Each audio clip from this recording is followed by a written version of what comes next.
what I really wanted to get out of the candidates was the after effects. You know, the shooting or whatever has already taken place. As student leaders, you know, how do you intend to calm people down,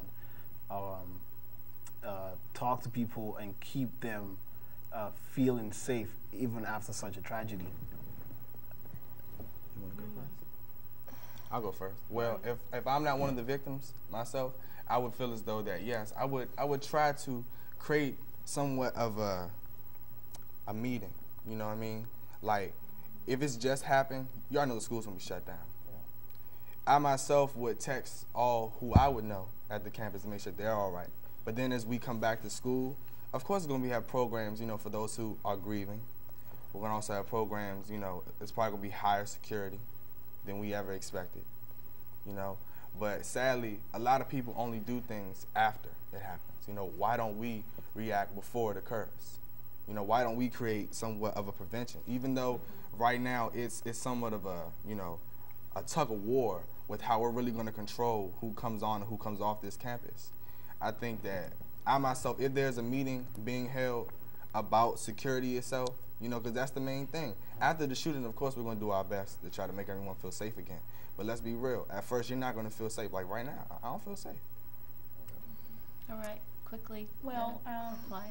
By that time, hopefully, the Prince George's Community College Facebook page will be a place that a lot of the students will go to, and I would definitely create something on there, you know, where I would talk to the student body, you know, about, you know, the incident and try to give them some encouraging words and, you know, have some quotes, some positive quotes, you know, about, you know, we all, you know, have problems, but we can all come together to build together again and things like that. I mean, there's so much that we can try to do, but I would say hold a meeting or send out letters to let everybody know what's going on, that we're still here. And of course there probably will be different programs for students to come if they still feel kind of not safe or things of that sort, and also updating the Facebook page, putting it out there, things like that. Okay. Thank you. Thank you very much, candidates. Now you have an opportunity to make a 1-minute closing statement. We'll start with Marcos and move across. As I'm running for Vice President of Academic Affairs, I myself will do my best to work with the students, communicate, and be more of a model student so that others can see that, you know, when you're coming here, it's not just 13th grade. This is a community college. It's still an institution.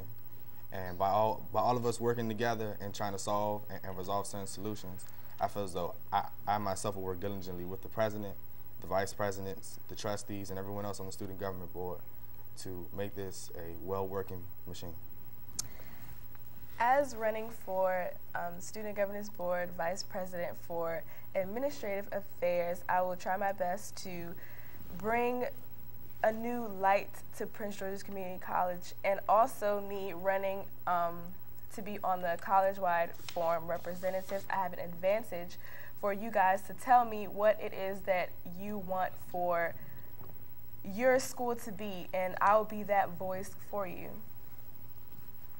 Yes, I'm running for, I'm a candidate for the fall of 2010 and the spring of 2011 candidate for the Director of Public Relations.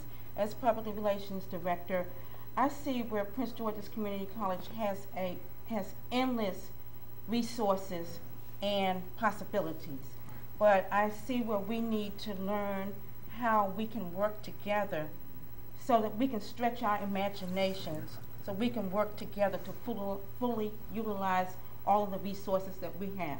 Thank you. Candidates, thank you. I'd like to thank again Marcus Lindo, who is running for Vice President of Academic Affairs, Christine Jewell, running for Vice President of Administrative Affairs, and lastly, Phyllis Cottrell, running as Director of Public Relations. Thank you again for participating.